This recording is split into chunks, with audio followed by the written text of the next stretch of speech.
Boa tarde. Bom, eu acho que eu não preciso me apresentar de novo. Meu nome é Flávia, né? Trabalho no Memorial da Arquidiocese. Eu vou começar falando um pouquinho, agradeço primeiramente o convite, né, da Prefeitura de Lagoa Santa. Vou começar falando um pouquinho sobre o Memorial da Arquidiocese, como que a gente atua lá dentro da Arquidiocese de Belo Horizonte, como que o memorial foi criado. E depois passo um pouquinho sobre a documentação histórica referente à Lagoa Santa que nós temos no Arquivo Arquidiocesano. Bom, essa preocupação em cuidar do patrimônio histórico e artístico da igreja, ela vem já, principalmente aqui em Minas Gerais, desde de uma carta, né, que foi escrita pelos padres na década de 1920.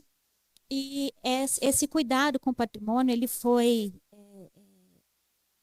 citado, né, nessa carta patrimonial, nessa carta circular do Vaticano de 1999, onde ela diz que cuidar do patrimônio histórico e artístico eclesiástico é uma responsabilidade cultural que atinge a igreja em primeiro plano.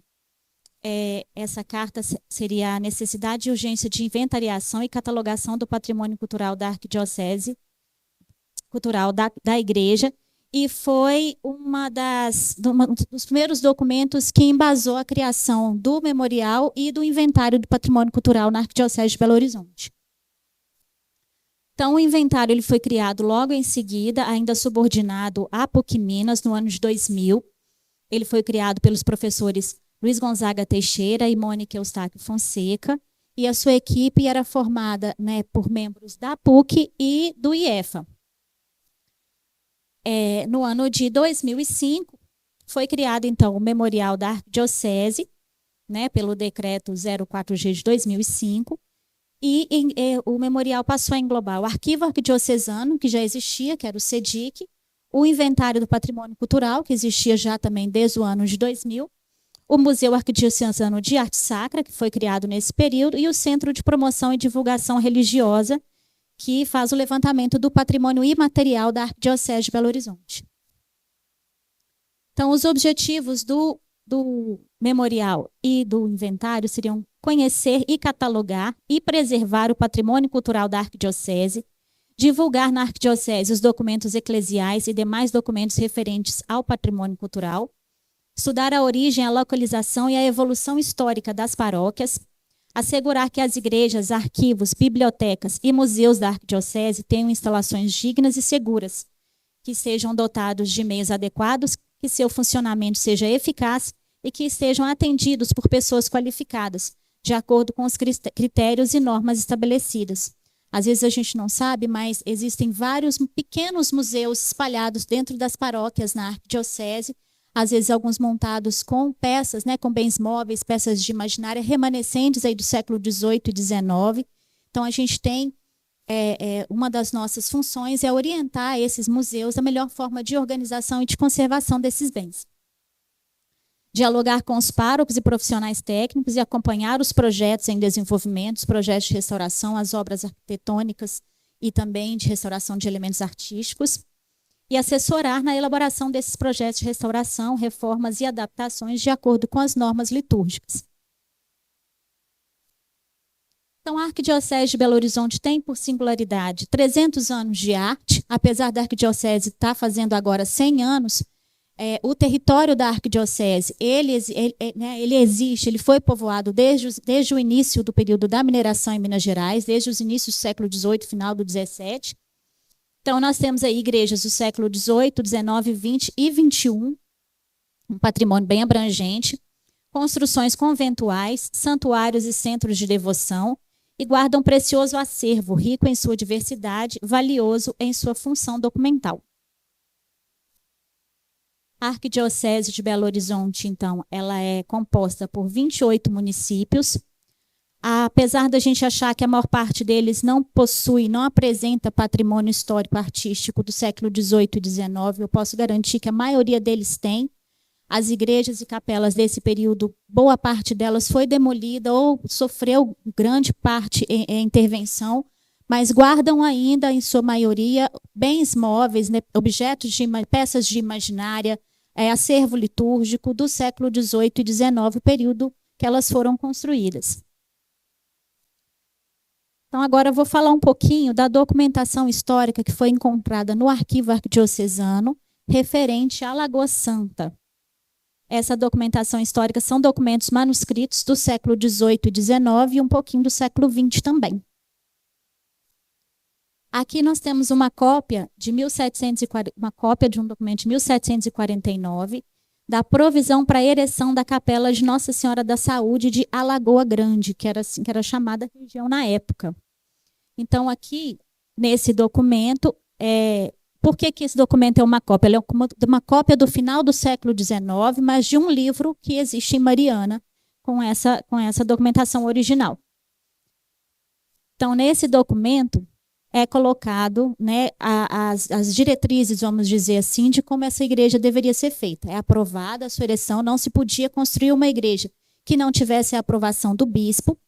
Então, nesse documento, vem colocando, em os 19 de outubro de 1749, registro de uma provisão de ereção em favor dos devotos de Nossa Senhora da Saúde da Alagoa Grande.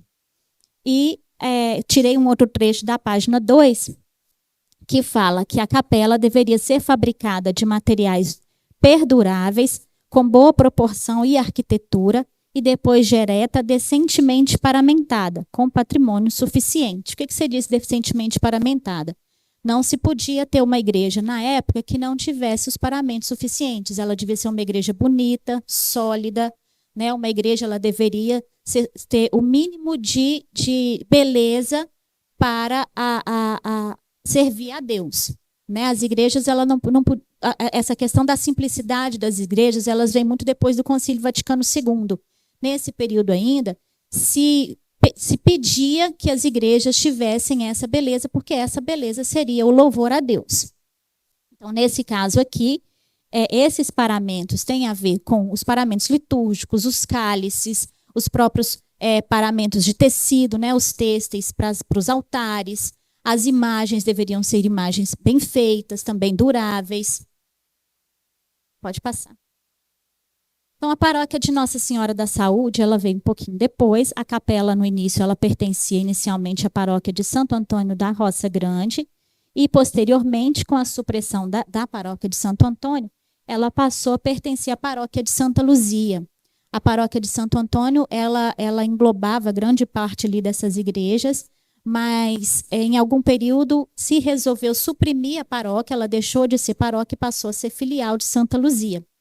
Então, todas as igrejas que pertenciam à Roça Grande passaram a pertencer a Santa Luzia também. No ano de 1819, a pequena capela, que tinha sido construída lá em 1749, ela foi substituída por edificação de maiores dimensões. E, logo em seguida, em 1823, ela foi elevada à paróquia, tendo como seu primeiro vigário Manuel de Almeida Lima. Então, eu trouxe mais alguns documentos.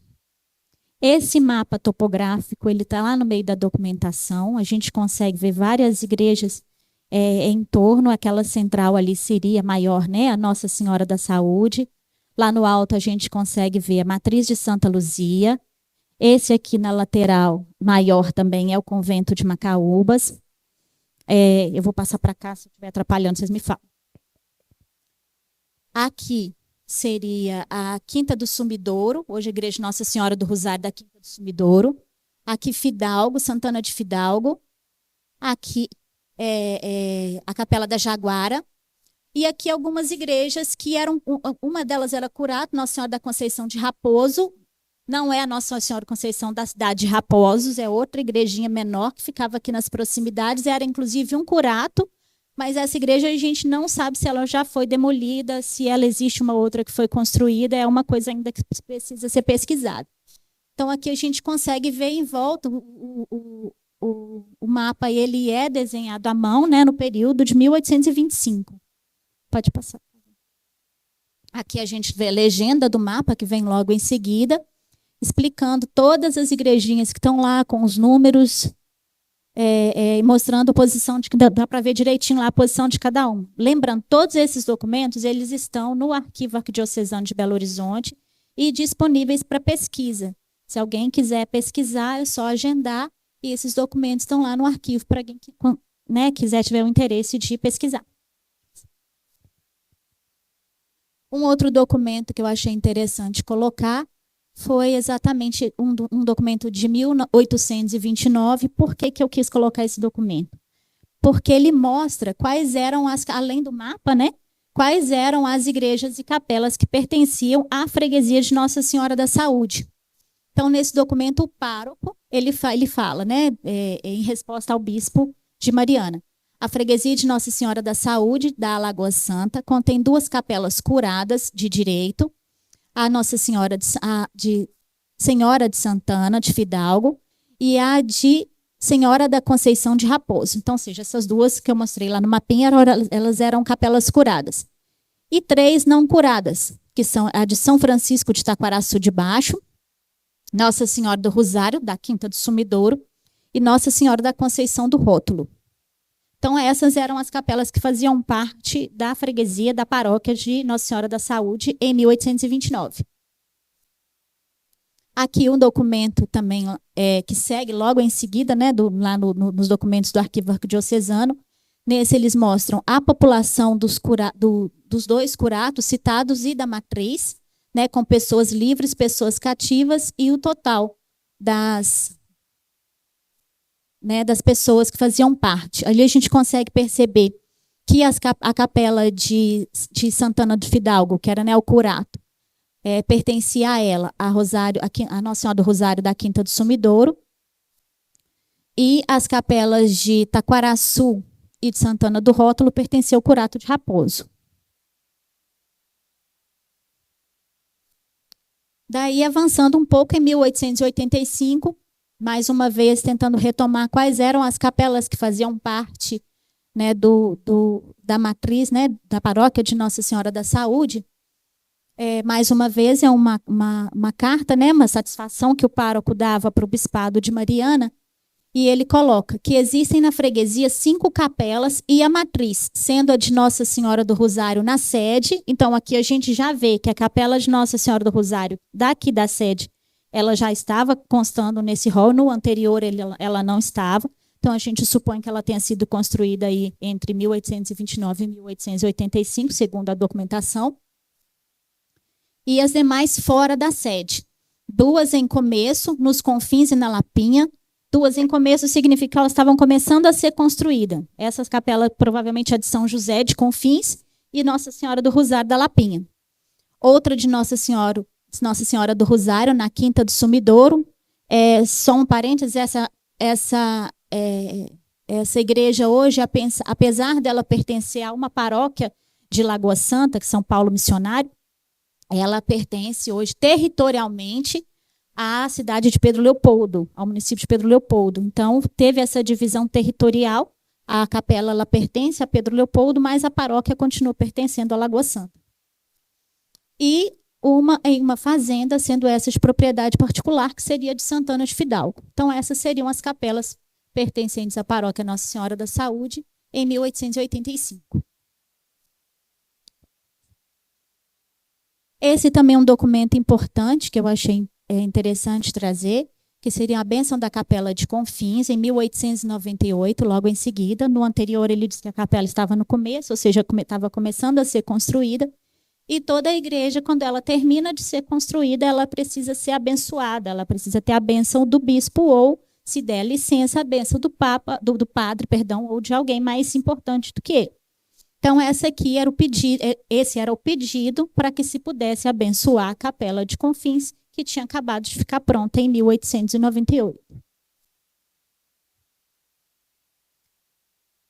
Agora, avançando um pouquinho mais para frente, na década de 1950 e 60, eu consegui encontrar no livro de tombo da paróquia o registro da demolição da matriz, que foi a matriz do século XVIII, né, reconstruída no século XIX, de Nossa Senhora da Saúde.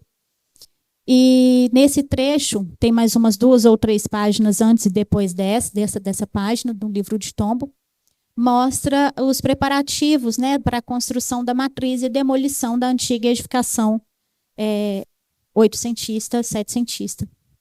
Esse aqui é um pequeno desenho que, inclusive, o pároco fez no livro de tombo.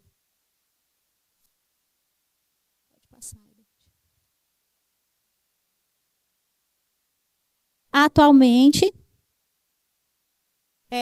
Logo depois desse período, né, a população, obviamente, cresceu muito, e as paróquias, a paróquia de Nossa Senhora da Saúde, que era a paróquia principal de Lagoa Santa, ela foi sendo desmembrada em outras paróquias. Então, hoje, em Lagoa Santa, existem 4 paróquias, cada uma com as suas comunidades.